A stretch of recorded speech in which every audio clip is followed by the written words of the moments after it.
जो रसखान जी का कवित्त रह गया था सवैया को हमने कल क्लास में पढ़ लिया था। आज की क्लास में हम कवित्त को पढ़ेंगे। इसमें बच्चों रसखान जी श्री कृष्ण के और तथा ग्वाल बाल के दृश्यों का मनोहर मनोहर दृश्यों का बड़ा ही खूब मार्मिक ढंग से चित्रण किया हुआ है। तो एक गोपी के माध्यम से बच्चों इसमें रसखान जी ने कहा है कि एक गोपी हैं जो बहुत दूर से किसी ऊंचे स्थान से देख रही हैं कि कोई है जो बहुत ज्यादा गैया आ रही हैं और वहाँ गैयों के जो पैर से उठते हुए धूल उड़ रहे हैं और बहुत सा मधुर बांसुरी की मधुर मधुर धुन भी आ रही है और मुस्कान भी बड़ा सुंदर है। तो वो कदम के एक कदम का बिटप है अर्थात वृक्ष है, उसके ऊंचाई से वो चढ़ के गोपी देख रही है कि पीले पीले पट भी फहरा रहे हैं। इस सब को देखते हुए गोपी ये निश्चित कर रही है कि ना हो ये हमारे श्री कृष्ण ही आ रहे हैं। ऐसा रसखान जी ने इस कविता के माध्यम से वर्णन किया है। तो आइए बच्चों अब हम पहले इसको पढ़ लेते हैं, फिर इसके भावार्थ को समझते हैं। बहुत छोटा सा वीडियो बनेगा बच्चों, लेकिन ये इम्पोर्टेंट पद में से है, आप इसको ध्यान से सुनिएगा और इसका आनंद लीजिएगा बच्चों। चलिए भाव विभोर होते हैं हम इसमें, हम दोनों मिलके, हम सब बच्चे और आप लोग भी अपनी पुस्तक खोल के साथ में पढ़ते हैं। देखिए बच्चों शुरू करते हैं। गोरज बिराजे भाल लह लही बनमाल, गोरज बिराजे भाल लह लही बनमाल, आगे गैया पाछे ग्वाले गावे मृदुबानी री, और तैसी धुनी माधुरी की मधुर मधुर, तैसी धुनी बांसुरी की मधुर मधुर, जैसी और बंक चीते वन मंद मंद मुस्कान री, और कदम बिटप के निकट तटनी के तट, आटा चढ़ी चाही पीत पट फहरानी री, और रस बरसावे तन तपनी बुझावे नैन, प्राण निरिझावे वो आवे रस खानी री। इसमें रसखान जी एक गोपी के माध्यम से बता रहे हैं, कह रहे हैं कि गोरज बिराजे भाल, अर्थात है कोई जो आ रहा है जिसके माथे पर गोरज अर्थात गायों के पैर से उड़ रहे जो धूल होते हैं उसको गोरज कहते हैं बच्चों। तो ये गोरज बिराजे मतलब लगा हुआ है, कहाँ पर? भाल अर्थात मस्तिष्क पे लगा हुआ है और गले में बन की माला लहलहा रही है। आगे आगे गैया जा आ रही हैं और पीछे पीछे मधुर वाणी में गाते हुए ग्वाल बाल आ रहे हैं। और जैसे बांसुरी की मधुर मधुर धुन आती है उसी प्रकार से मधुर ध्वनि भी आ रही है, बांसुरी की आवाज भी आ रही है।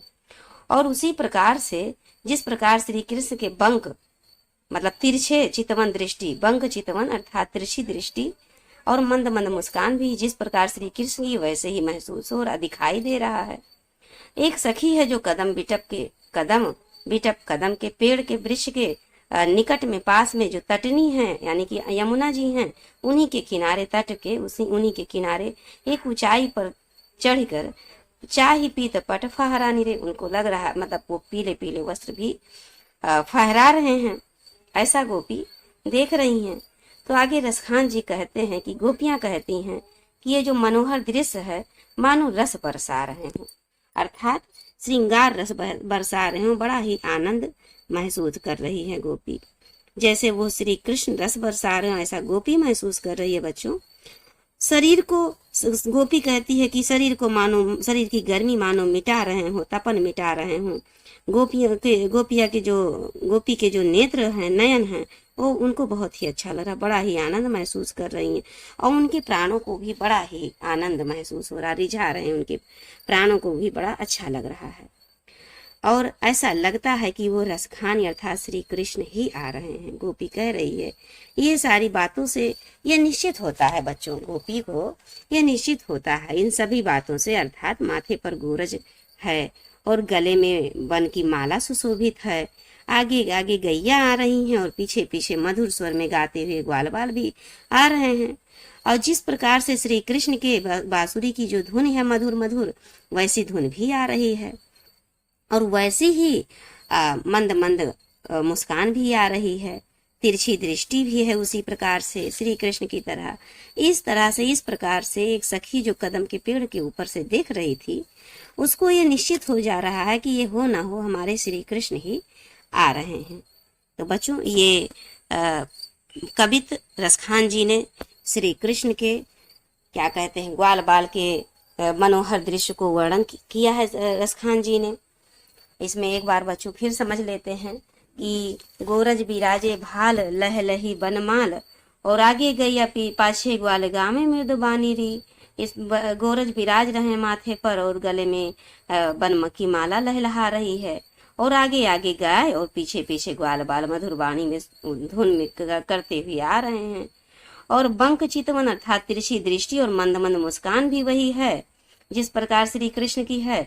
और ऐसा ये सारे दृश्य कौन देख रहा? तो कोई गोपी देख रही है कदम के बिटप वृक्ष के निकट तटनी के तट अर्थात यमुना के नदी के किनारे एक अटारी पर ऊंची अटारी पर चढ़कर पीले पीले वस्त्र को फहराता हुआ भी देख रही है। तो वो क्या महसूस कर रही है ये सब देख के कि बड़ा ही आनंद महसूस हो रहा है, जैसे मानो उनके शरीर के तपन को गर्मी को मिटा रहे हैं और उनके प्राण को बड़ा ही रिझा रहे हैं, बड़ा ही आनंद दे रहे हैं। और इस सब से वो जो गोपी है निश्चित करती है कि ये श्री कृष्ण मानो न मानो ये हमारे श्री कृष्ण ही आ रहे हैं, ऐसा रसखान जी कहते हैं। तो बच्चों हमें पूरा विश्वास है कि आपको ये कविता समझ में आया होगा भली प्रकार से। अब हम नेक्स्ट क्लास में बिहारी जी के भक्ति को पढ़ेंगे, समझेंगे। बच्चों ये आपके लिए बहुत ही इम्पोर्टेंट है, आपको पढ़ना होगा, समझना होगा, आपको ये जानना होगा कि पढ़ने के अलावा हमारे पास दूसरा कोई ऑप्शन नहीं है। और बिना डर के जब आप पढ़ते रहेंगे, निरंतर ज्ञान को प्राप्त करते रहेंगे, तो धीरे धीरे आपके अंदर जो भय है, घबराहट है या कोई निराशा है वो सब मिट जाएगी। और बच्चों ये बहुत सारे बच्चों में आप इसको भेजिए वीडियो को, जिससे ये वो बच्चे भी पढ़ें जिनके पास हो सकता है किताब भी ना हो, किसी तरह से किसी के मोबाइल से देख लें और डाउनलोड करके इसको पढ़ लें, समझ लें, कापी में उतार लें अपने, जिससे उनके पास एक मटेरियल हो जाए और वो एग्जाम टाइम में इसको रिवीजन करके अच्छे अंक से परीक्षा में सफल हों। तो बच्चों इन्हीं वाक्यों के साथ हम इस वीडियो को अभी समाप्त कर रहे हैं। और आपको अच्छा लग रहा हो तो आप भी इसको कमेंट करके बताएं कि कैसा है मैम, अच्छा है, या आगे और कोई आपको चैप्टर समझना है तो भी आप कमेंट के माध्यम से हमको बताएं, तो भी हम आपको पढ़ाते रहेंगे। प्लस ये हम निरंतर आपको प्रत्येक दिन निरंतर ये हमारी क्लासेस चलती रहेंगी। बच्चों अभी चूंकि एग्जाम थोड़ा सा समय है और हम अभी ये वीडियो कुछ ही समय हुआ प्रारंभ किए हैं पढ़ाना, तो हमें निरंतर आपको पढ़ाएंगे। जब ये सिलेबस कंप्लीट हो जाएगा, सबसे पहले हमने ये कविता को क्या कहते हैं पद्य को लिया, क्योंकि ये पद्य थोड़ा सा कठिन हो जाता है समझने में भी, तो ये आप पढ़ के आसान कर लीजिए। प्लस और सारी चीज़ें हम पढ़ाने के बाद जब परीक्षा का 1-1.5 महीना रह जाएगा तो हम निरंतर पढ़ाते भी रहेंगे, और जो संडे का दिन आएगा उसमें जो पूरे हफ्ता पढ़ाएंगे उसका रिवीजन भी कराते रहेंगे। तो बच्चों अब हम यहीं पर अपने वीडियो को समाप्त करते हैं। जय हिंद बच्चों।